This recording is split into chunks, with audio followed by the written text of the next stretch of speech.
보고 판단하고 움직인다. 로봇의 뇌를 설계합니다. 아마따 아카데미입니다. 길은 찾았는데 벽을 아슬아슬 스치는 로봇. 안전한 길을 고르는 비밀은 위험도 지도 코스트 맵에 있습니다. 로봇이 목적지까지 길을 척 찾아냅니다. 그런데 그 길이 벽을 아슬아슬 스치며 지나가네요. 조금만 더 붙었으면 모서리에 부딪혔을 겁니다. 길은 찾았는데 왜 이렇게 위태로울까요?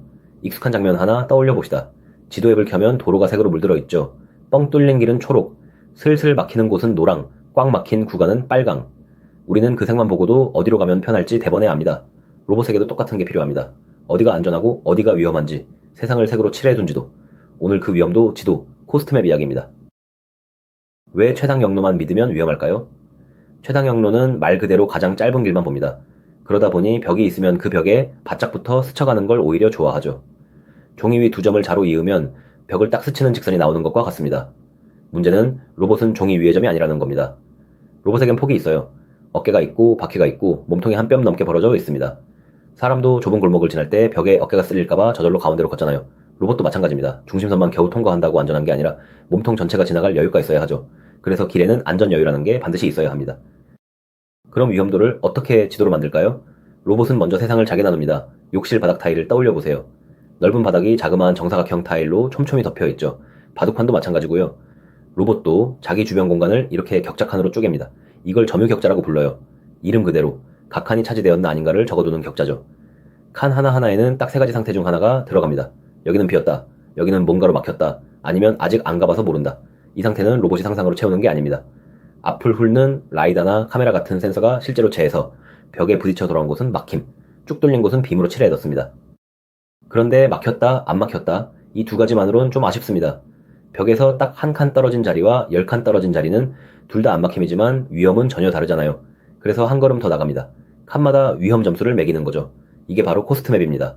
뻥 뚫린 안전한 곳은 점수가 낮고 벽에 가까울수록 점수가 슬슬 올라가고 벽 그 자체는 치명적인 최고점입니다.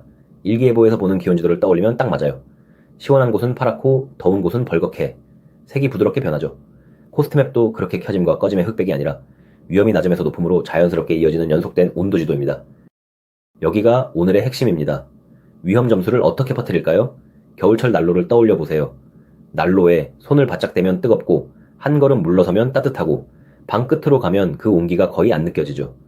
위험이 난로 열기처럼 장애물 둘레로 번져나가는 겁니다. 이걸 팽창이라고 불러요. 벽이라는 뜨거운 난로에서 멀어질수록 위험 점수가 스르륵 낮아지는 거죠. 벽에 딱 붙은 칸은 새빨갛게 위험하고 한 칸 떨어지면 조금 식고 두 칸, 세 칸 멀어질수록 점점 옅어지다가 충분히 떨어지면 완전히 안전한 초록이 됩니다. 딱딱한 벽 하나가 그 주위로 부드러운 위험의 그라데이션을 만들어내는 셈입니다. 이 번짐 하나가 로봇을 안전하게 만드는 열쇠입니다. 그런데 굳이 위험을 왜 부풀릴까요? 실은 로봇을 편하게 다루려는 영리한 속임수입니다. 앞에서 로봇은 폭이 있다고 했죠. 폭이 있는 물체가 어디를 지날 수 있나 매번 따지는 건 무척 번거롭습니다. 그래서 발상을 뒤집습니다. 로봇의 반지름만큼을 장애물 쪽에 미리 얹어두는 거죠. 벽을 로봇폭만큼 통통하게 살찌워두면 정작 로봇은 크기 없는 점 하나로 취급해도 됩니다. 살찐 벽 바깥으로만 점이 지나가면 실제 로봇 몸통은 절대 벽에 안 닿거든요. 계산이 확 간단해지죠. 그래서 팽창시키는 거리는 대략 로봇의 반지름에 약간의 안전 마진을 더한 정도로 잡습니다. 몸집을 장애물에 미리 빌려주고 나는 홀가분한 점이 되는 거예요. 실제 코스트맵은 사실 한 장이 아니라 여러 장을 겹쳐 만듭니다. 학창시절 쓰던 투명 필름, 그 얇고 투명한 판 기억나시나요? 거기에 각각 다른 그림을 그려 겹쳐 올리면 한 장으로 합쳐 보이죠. 코스트맵도 그렇게 층을 쌓습니다. 맨 아래는 정적층, 미리 그려둔 건물 도면처럼 벽과 기둥같이 안 변하는 것들을 담습니다. 그 위에 장애물층, 지금 이 순간 라이다가 새로 발견한 것들, 이를테면 갑자기 노인상자나 지나가는 사람을 실시간으로 그리죠. 그리고 맨 위에 팽창층, 아래 두 층의 장애물 둘레로 아까 그 완충 그라데이션을 둘러줍니다. 세 장을 포갠 최종 한 장이 로봇이 실제로 들여다보는 위험도 지도입니다. 그런데 코스트맵은 사실 하나가 아니라 둘입니다. 왜 지도를 굳이 둘로 나눌까요? 잠깐 생각해 보시죠. 답은 큰 그림과 발밑이 서로 하는 일이 다르기 때문입니다. 하나는 전역 코스트맵, 건물 전체를 담은 커다란 종이지도 같아서 출발지에서 목적지까지 큰 줄기를 미리 계획하는 데 씁니다. 어느 복도로 돌아갈지 같은 굵직한 판단이죠. 다른 하나는 지역 코스트맵, 로봇 발밑을 비추는 손전등처럼 딱 내 주변 몇 미터만 밝히는 작은 창입니다. 대신 여긴 아주 빠르게 갱신돼서 눈앞에 불쑥 나타나는 사람을 그 자리에서 피하는 실시간 회피를 맞죠. 멀리 볼 큰 지도 하나, 코앞을 살필 작은 손전등 하나, 역할이 나뉘어 있는 겁니다. 그럼 실제로 길을 그리는 플래너는 이 지도를 어떻게 쓸까요? 원리는 의외로 단순합니다. 로봇이 출발점에서 목적지로 가려면 여러 칸을 밟고 지나가야 하죠. 각 칸에는 위험 점수가 적혀 있으니 어떤 길로 가든 밟은 칸들의 점수를 쭉 더할 수 있습니다. 플래너는 그 중에서 점수 합이 가장 작은 길을 고릅니다. 등산할 때 최단 직선 대신 조금 돌더라도 안 미끄러지는 완만한 길을 택하는 것과 같아요. 그래서 결과는 가장 짧은 길이 아니라 안전하면서도 짧은 길이 됩니다. 조금 돌아가더라도 벽에서 여유를 두는 쪽을 택하죠. 참고로 앞서 다룬 경로 추정이나 지역 경로 계획도 전부 이 위험도 지도 위에서 판단을 내립니다. 지도가 바탕이고 그 위에서 길이 정해지는 거예요. 이제 맨 처음 그 아슬아슬한 장면이 어떻게 풀리는지 보이시죠? 문제는 로봇이 벽에 너무 붙어 지나간 것이었습니다.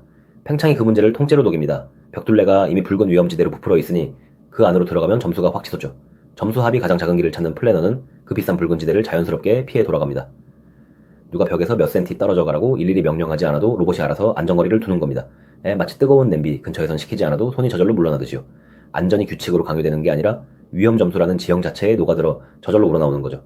처음에 위태로운 경로가 이렇게 여유로운 길로 바뀝니다. 게다가 이 지도는 한 번 그리고 끝이 아닙니다.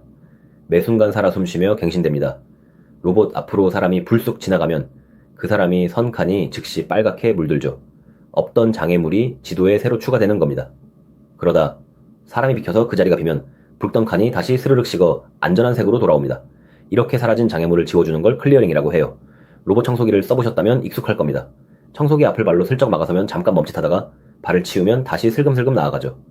바로 그 순간 발이 놓인 칸이 위험으로 켜졌다가 발을 떼자 꺼진 겁니다. 지도가 세상의 변화를 실시간으로 따라가고 있는 거예요.